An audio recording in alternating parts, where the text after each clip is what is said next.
Dylan, well, of course, with the heat index temperatures reaching peaks of about 119 degrees over the past weekend, heat really hasn't left our minds. Continuing today, and after getting our morning weather report, we send Cam McCann out to go find some areas that are trying to help people beat the heat.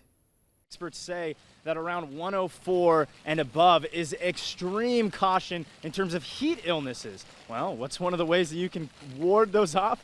That's by visiting a splash pad like I'm at right here. You can see me getting wet and bringing a handy dandy towel. Now, what are you using this for, you might ask? Getting this wet and then putting it around your neck is a great way to cool off in these summer months.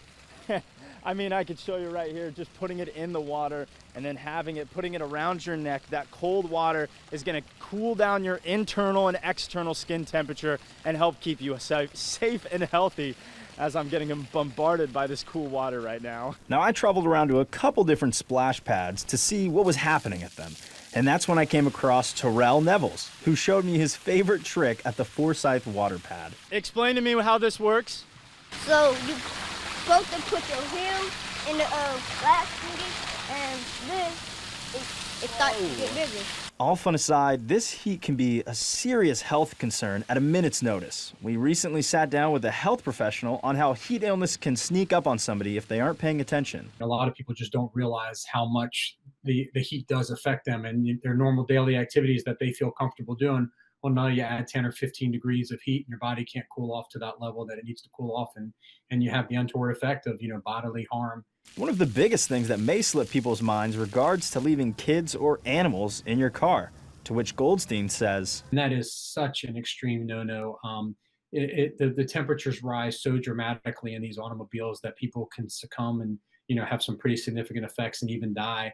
So we don't recommend doing anything like that, even if you only think it's going to be for a minute or two.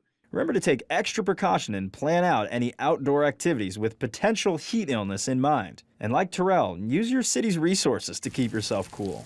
Cam McCann, WTOC News. Well, there are some other ways you can try to beat the heat. A few areas currently have cooling centers open right now. That includes 5 in Savannah. You're taking a look at the locations right now on your screen. These cooling centers will be open for about another hour until 7 o'clock tonight. Now, in the Low Country, Beaufort County has also opened up a couple of cooling shelters, one at Robert Smalls Leadership Academy and a second at River Ridge Academy. Both will be open